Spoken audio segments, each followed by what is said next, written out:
पिछले एपिसोड में हमने देखा था कि युनफी की किनआन के साथ फाइट शुरू हो चुकी थी। दोनों का बैटल बहुत ज्यादा कमाल का होता है। दोनों एक दूसरे की जान लेने को तैयार थे, लेकिन युनफी जो होता है यहाँ पर बहुत ज्यादा गुस्से में था उसके दोस्त की वजह से। तियान फेंग के ऊपर इतना ब्रूटल अटैक किनआन ने किया ना, मैं इसको छोड़ूंगा नहीं। इस वजह से वो उसको इतना मारता है कि किनआन की हालत खराब हो चुकी थी और फाइनली जाकर किनआन मारा जाता है। युनफी ने उसको जान से मार डाला। इसके बाद वो यहाँ अपना क्लान कॉम्पिटिशन भी जीत जाता है, जिस वजह से बाकी के जो बाहर के 6 मास्टर आए हुए थे वो युनफी से एकदम इम्प्रेस हो चुके थे। आए तो थे वो यहाँ पर किनआन को देखने के लिए, लेकिन इम्प्रेस हो गए वो युनफी से। इस वजह से उनमें से एक मास्टर तो युनफी को अपना डिसाइपल भी बनाने का ऑफर देते हैं, जिस पर युनफी जो होता है वो मान जाता है। जिसके बाद यहाँ से ये एपिसोड शुरू होता है। तो इस एपिसोड की शुरुआत में युनफी के घर के अंदर पार्टी चल रही होती है, क्योंकि उन्होंने क्लान कॉम्पिटिशन जीता था ना, तो सभी लोग यहाँ पर एंजॉय कर रहे होते हैं। सभी लोग कह रहे थे कि इस बार की जो हमारी जीत है ना, उसने हमारे क्लान के रिस्पेक्ट को बहुत ऊंचाइयों पे ले गई है। हमने उम्मीद बहुत ही कम की थी कि कॉम्पिटिशन हम जीतेंगे, लेकिन हम जीते। लेकिन युनफी के फादर को तियान फेंग के लिए बहुत बुरा लग रहा था कि बेचारे के साथ ऐसा नहीं होना चाहिए था। गलती कहीं ना कहीं मेरी भी है, जो मैं हमेशा ध्यान दिया करता था युनफी के ऊपर और उसके ऊपर उतना ध्यान नहीं देता था, जबकि वो बहुत ज्यादा टैलेंटेड है। और इसी चीज का गुस्सा ना तियान फेंग के अंदर भर गया, जो उतरा और उसके लिए ही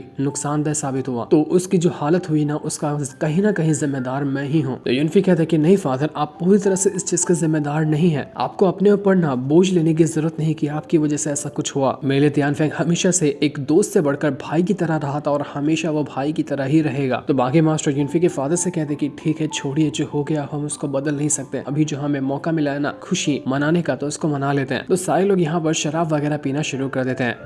युनफी जो था वो सारे के सारे मास्टर के लिए ना कुछ पिल वगैरह लेकर आया हुआ था। वो कहता है कि सभी मास्टर को मैं ये देना चाहता हूँ, इसकी मदद से आप अपनी कल्टीवेशन को इंक्रीज कर पाएंगे। इसमें से कुछ प्रोफाउंड एसेंस पिल है और कुछ स्पिरिट गैदरिंग पिल है, जिसको मैंने अपने हाथों से रिफाइन किया। तो बाकी मास्टर कहते हैं कि युनफी ये है तो बहुत कमाल की, लेकिन हम मास्टर है, हम तुमसे पिल कैसे एक्सेप्ट कर सकते हैं? ये बहुत ज्यादा वैल्यूएबल है जो कि तुम्हारे काम आएगी, तो तुम हमें इसे मत दो। लेकिन युनफी के फादर कहते हैं सभी मास्टर वगैरह से कि नहीं, आपको ये लेना होगा। आप ही तो है जो डिसाइपल वगैरह को ट्रेनिंग देते हैं और उनको अच्छा कल्टीवेटर बनाते हैं, तो आपको भी तो प्रोग्रेस हासिल करने की जरूरत होती है ना, तभी तो आप बाकी डिसाइपल को और अच्छे से ट्रेनिंग दे पाएंगे। इसलिए आप सभी इस पिल वगैरह को एक्सेप्ट कर लीजिए। तो ये सुनकर बाकी जो मास्टर वगैरह थे वो बहुत ज्यादा खुश हो जाते हैं कि उनको इतनी ज्यादा रिस्पेक्ट महसूस हो रहा था ना युनफी के फादर और युनफी के हरकत की वजह से, जिसका हिसाब भी नहीं था। वो कहते हैं कि अब तो हम यहाँ पर ना अपनी आखिरी सांस तक तुम लोगों का साथ देंगे। अब यही क्लान है जो हमारी कब्र बनेगा, हम यहीं पर अपनी पूरी जिंदगी गुजारने वाले हैं। माहौल यहाँ पर बहुत अच्छा हो गया था, सभी लोग काफी ज्यादा खुश थे।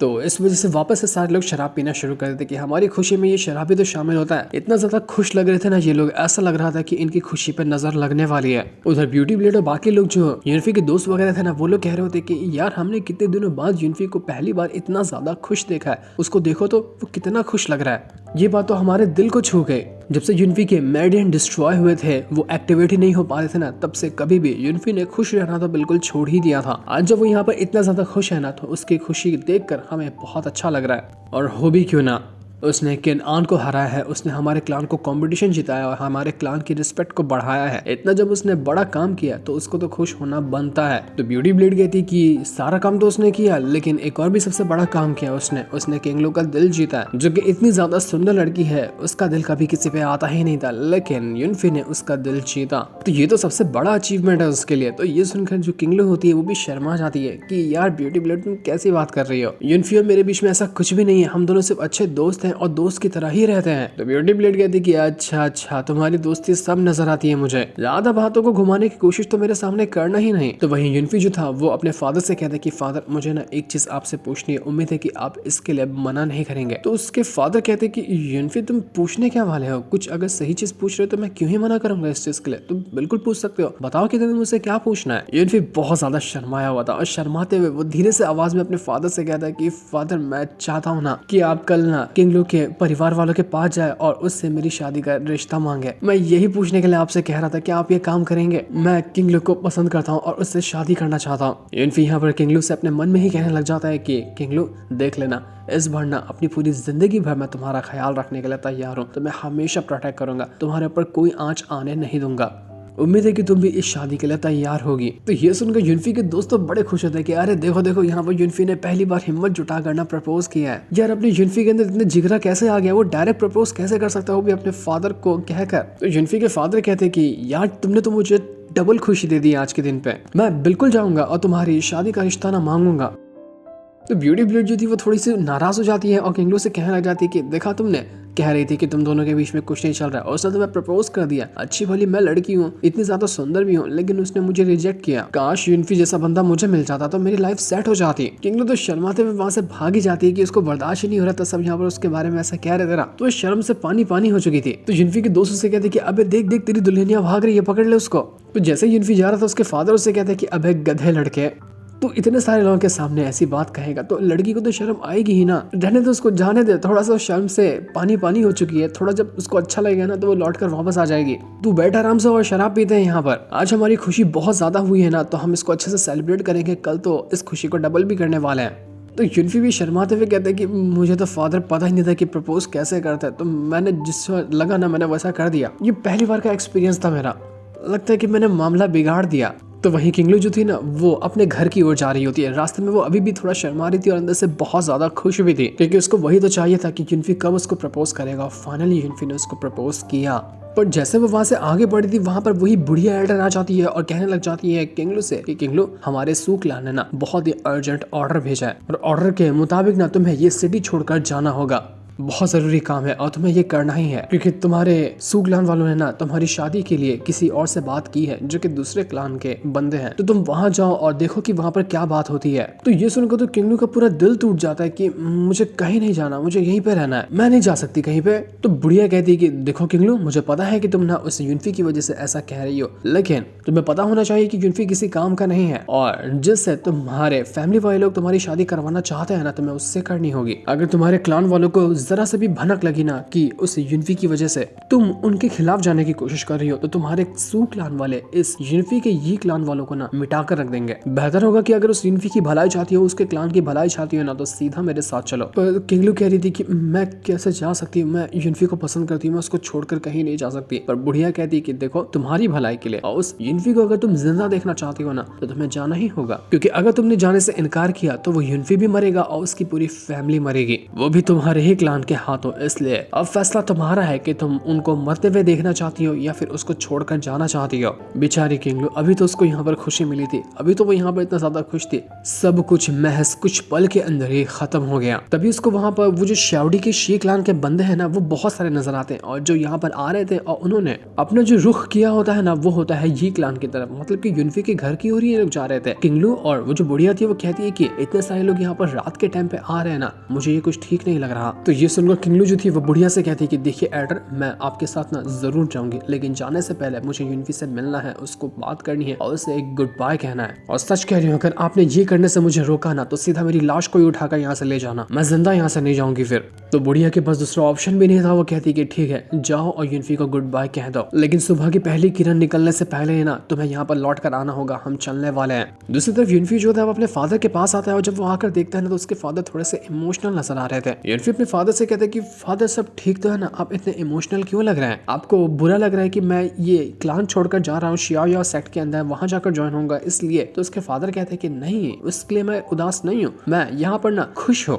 मैंने कभी भी नहीं सोचा था कि हमारा जो क्लान है ना, वो कभी इतने रिस्पेक्ट को हासिल कर पाएगा। तुमने और तुम्हारे दोस्तों ने मिलकर जो हमारे क्लान के लिए किया है ना, वो बहुत ज्यादा अहमियत रखता है। हमारे क्लान की जो खोई हुई इज्जत थी, आज उसको हमने वापस से पा लिया, यही वो खुशी है जिसको मैं बर्दाश्त नहीं कर पा रहा। तो यूनफी कहते हैं कि आपको फिक्र करने की जरूरत नहीं है, लेकिन मैं ना एक छोटी सी चीज कहना चाहता हूँ कि हमारे जितने भी सिपाही वगैरह ना, उनको तैनात कर दीजिए, क्योंकि मुझे अच्छी फीलिंग नहीं आ रही है। जो 3 क्लान वालों को हमने हराया है ना, वो इतनी आसानी से शांत बैठने वाले नहीं है। अब मैंने बाहर से तो एल्डर वगैरह को पिल इसलिए थी कि वो अपनी मेहनत के लिए इस पिल को हासिल किए हैं और आगे चलकर वो और ज्यादा स्ट्रांग बने, लेकिन मैंने उनको पिल इसलिए दी है ताकि वो जल्द से जल्द अपनी कल्टीवेशन करें और खुद को स्ट्रांग बनाए, क्योंकि मुझे लगता है कि वो तीनों के तीनों जो क्लान वाले हैं ना, कभी भी आकर हमारे पर अटैक कर देंगे। और जब उन्होंने अटैक किया तो हमारे पास कुछ तो ऐसे लोग होने चाहिए जो कि स्ट्रांग हो और उनका मुकाबला कर सके। इसलिए मैंने एल्डर को भेज दिया ताकि वो अपनी कल्टीवेशन करे, खुद को स्ट्रांग बनाए और तैयार हो जाए दुश्मनों से मुकाबला करने के लिए। तो जैसे इनकी बात हो रही थी ना, वहां पर अटैक होना शुरू हो जाता है। वो जो शी क्लान के बंदे आए हुए थे उन लोगों ने सीधा का सीधा युनफी के घर के ऊपर अटैक करना शुरू कर दिया। तो युनफी और उसके फादर देखकर हैरान हो जाते कि असल में हो क्या रहा है। देखते ही देखते वहाँ पर सारे के सारे बंदों ने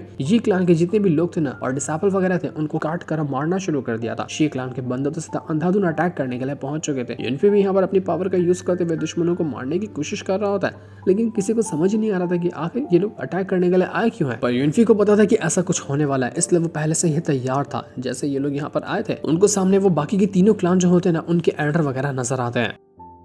युनफी के फादर उससे कहते कि बस हो गया, रुक जाओ तुम लोग, आखिर ये क्यों कर रहे हो तुम, ये करके आकर तुम क्या साबित करना चाहते हो। तो वहां पर वो जो तीनों क्लान के मास्टर थे वो कहने लग जाते कि कुछ खास साबित तो नहीं करना, लेकिन हमें एक चीज ना बर्दाश्त ही नहीं हो रही कि अगर तुम जैसा नकारा क्लान जो कि किसी काम का नहीं है हम तीनों को कैसे हरा सकता है और इस सिटी के अंदर इतनी ऊंची नाम कैसे हासिल कर सकता है। ये हमारी रातों की नींद उड़ा रहा है। ये पहली भी रात नहीं थी, हम ढंग से इस रात को सो भी नहीं पाए। तो हमने सोचा है कि इस फसाद की जड़ को ही खत्म कर देते हैं, उसके बाद सुकून की नींद आएगी। इसलिए हम तुम्हें यहाँ पर ना दुनिया के नक्शे से ही मिटाने के लिए आए हुए हैं। तो युनफी जो था वो अपने मन में सोचने लग जाता है कि जहाँ तक कि मुझे पिछले लाइफ की मेमोरीज आ रही है ना, इन तीनों के तीनों क्लान वालों ने हमारे ये क्लान के ऊपर अटैक जरूर किया था, लेकिन कंपटीशन के करीब 7 दिन बाद इन लोगों ने अटैक किया था। लेकिन इस बार मैं जब कंपटीशन जीता हूँ, अपने दम पर मैंने कंपटीशन जिताया है ना, तो इस बार का टाइमिंग जो है वो चेंज हो चुका है। इस लाइफ के अंदर उन्होंने 7 दिन बाद अटैक नहीं किया, बल्कि कंपटीशन वाली रात को ही अटैक कर दिया लोगों ने। अब इसका सीधा सीधा मतलब ये है कि जो पिछली लाइफ में मैंने काम किया था ना, इस लाइफ में काम जो होने वाला है वो उससे अलग होगा।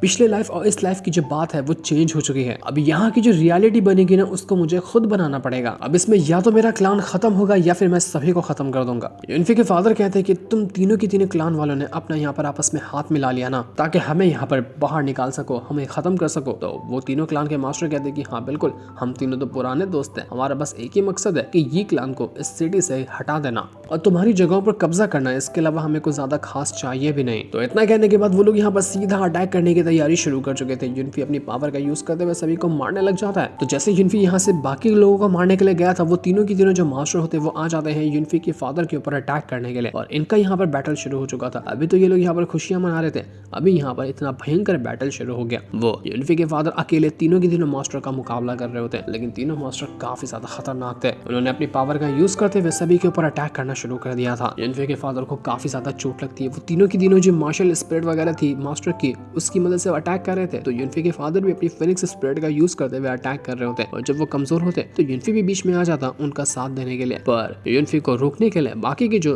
तीनों सेट के पावरफुल डिसाइपल वगैरह थे वो लोग वहां पर आ चुके थे, और उन्होंने युनफी को चारों तरफ से घेर लिया था। अब ये क्लान की तरफ से अभी जो फाइट करने के लिए थे वो कुछ नॉर्मल डिसाइपल वगैरह थे, युनफी था और उसके फादर ही थे, और जो सामने लोग थे वो कम से कम हजारों लोग होंगे। पूरे के पूरे 3 क्लान के जो बंदे हैं ना वो सब के सब यहाँ पर आ चुके थे अपने मास्टर के साथ, ताकि ये क्लान को खत्म किया ही जा सके। आज तो यहाँ पर तीनों क्लान मरेंगे या फिर ये क्लान ही खत्म हो जाएगा। तब युनफी से लड़ने के लिए ना वो जो गैंग का लीडर था वो भी आ जाता है, क्योंकि उसके गैंग के कई सारे बंदों को युनफी ने मार डाला था ना। अब गैंग लीडर आया था युनफी की जान लेने के लिए। वो युनफी से कहते कि बचकाने, तेरे अंदर ना जिगरा बहुत है, तूने मेरे गैंग के कुछ बंदों को मारा है, तुझे पता है आज तक कोई उनके ऊपर हाथ भी नहीं लगा पाया था, तेरे पास स्किल कमाल की है, तो मैं वही देखना चाहता हूँ कि तू कहाँ तक टिक पाता है मेरे सामने। तो युनफी भी उससे कहता है कि लीडर, तुझे पता है तू ना सेलेस्टियल रैंक का बंदा है, फिर भी इतना स्ट्रांग होने के बाद तू इन तीनों क्लान लीडर का कुत्ता बना फिर रहा है। तुझे जो शर्म आनी चाहिए, तुझे तो खुद पे प्राउड होना चाहिए, तुझे तो ऐसा बनना चाहिए कि लोग तेरे सामने झुके, तू खुद दूसरे के सामने झुक रहा है। अबे शर्म से मर जा, तू नहीं मरता तो मैं मार देता हूँ तेरे को।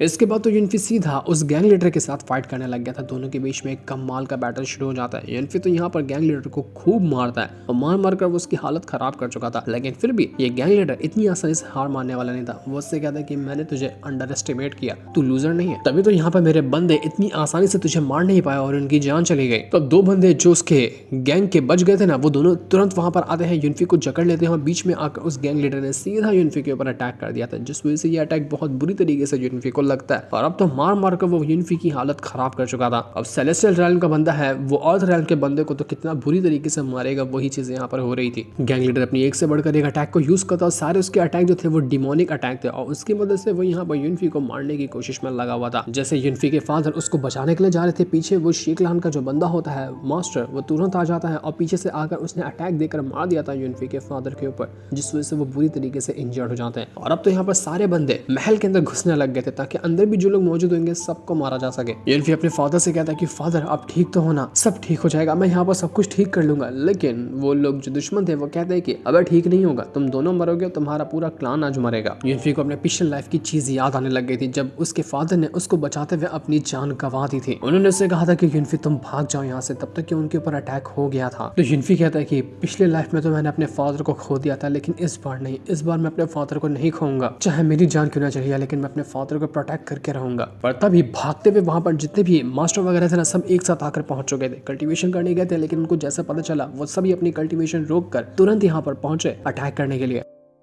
और अब जब मास्टर यहाँ पर आए थे ना, वो इतना ज्यादा गुस्से में थे कि उनके गुस्से का ठिकाना ही नहीं था। वो अंधाधुंध सभी के ऊपर अटैक करने लग जाते हैं कि हम इन तीनों क्लान को नहीं छोड़ने वाले। वो जो गैंग लीडर था वो भी तुरंत चला जाता है मास्टर वगैरह से फाइट करने के लिए। अकेला गैंग लीडर और 3-4 मास्टर से वो मुकाबला कर रहा था। इन दोनों का जो बैटल होता है वो कमाल का होता है, जहाँ पर गैंग लीडर की हालत खराब हो चुकी थी, इतने सारे मास्टर से वो मुकाबला नहीं कर पाया।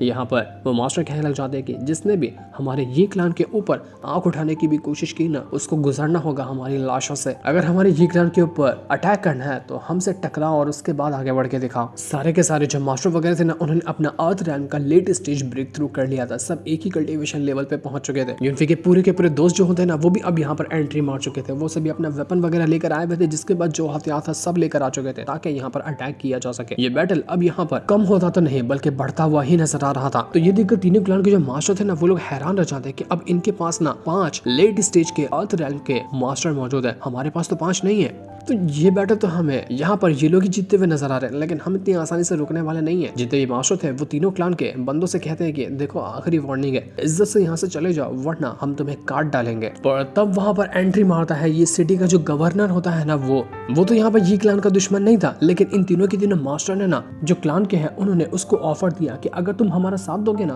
तो ये क्लान के जो माइनिंग एरिया है ना, जितना भी माइनिंग की खदान है, सब तुम्हारे नाम कर देंगे। तो इसी वजह से गवर्नर को लालच आया और वो ये इन तीनों का साथ देने के लिए शामिल हो चुका था। अब यहाँ पर गवर्नर अपनी पूरी आर्मी को लाया हुआ था, हजारों के हजारों सोल्जर होते हैं उसके पास। अब तो ये क्लान के हारने के चांसेस बढ़ चुके थे। युनफी जो था उस गवर्नर से कहता है कि तुम्हें शर्म आनी चाहिए, शर्म आनी चाहिए, तुम एक सिटी के गवर्नर होकर यहाँ पर इतने घटिया लोगों का साथ दे रहे हो। तुम्हें जिम्मेदारी दी जाती है ना सिटी को प्रोटेक्ट करने की, यहाँ के सारे क्लान को प्रोटेक्ट करने की, लेकिन तुम्हें डर नहीं लगता कि बाकी के जो एम्पायर वगैरह ना वो तुम्हारे साथ क्या करेंगे जो तुमने रूल को तोड़ने की कोशिश की है। तो गवर्नर कहता है कि अबे जाना, किसी को पता ही नहीं चलेगा कि मैंने कुछ काम किया है। तब वहां पर वो छक्का भी आकर पहुंच जाता है और वो यहाँ पर आने के बाद कहने लग जाते हैं कि किसी को डरने की जरूरत नहीं है, मैं हूं ना यहाँ पर, एम्पायर भी क्यों ना आ जाए, मैं उनके साथ भी सेटिंग बना लूंगा, कोई किसी का कुछ नहीं बिगाड़ेगा, बस यहाँ पर युनफी उसके क्लान वालों को मार डालो। जितने भी युनफी के दुश्मन थे, उसके क्लान के दुश्मन थे ना, आज सब यहाँ पर आकर पहुंच चुके थे।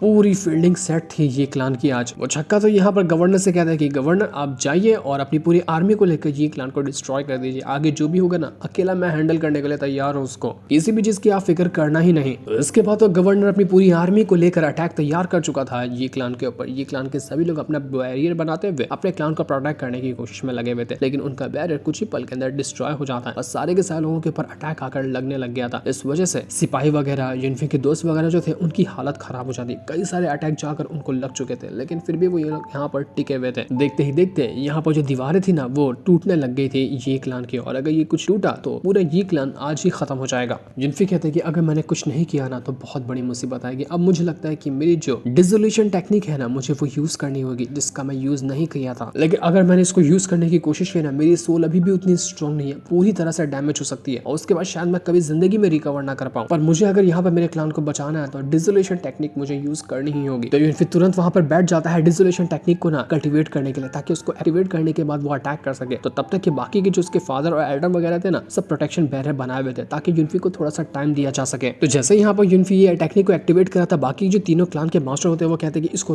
रोक दो, पहले इसको ना ये टेक्निक एक्टिवेट करने देना ही नहीं। अगर इसने टेक्निक एक्टिवेट किया तो उसकी पावर एकदम फुल पीक पर पहुंच जाएगी, फिर उसके बाद हम हार सकते हैं। तो सारे के सारे लोग अब चले गए थे युनफी को मारने के लिए ताकि उसको ये टेक्निक एक्टिवेट करने ही ना दिया जाए। पर युनफी के फादर और बाकी मास्टर वगैरह जो थे वो युनफी को प्रोटेक्ट करने में लगे हुए थे ताकि उसको कुछ हो ना। पर तभी पीछे से शाओडी आती है और यहाँ पर आने के बाद वो युनफी के ऊपर अटैक करने वाली थी ताकि पीछे से युनफी की जान ले सके, लेकिन वो अटैक वहां पर डिस्ट्रॉय हो जाता है।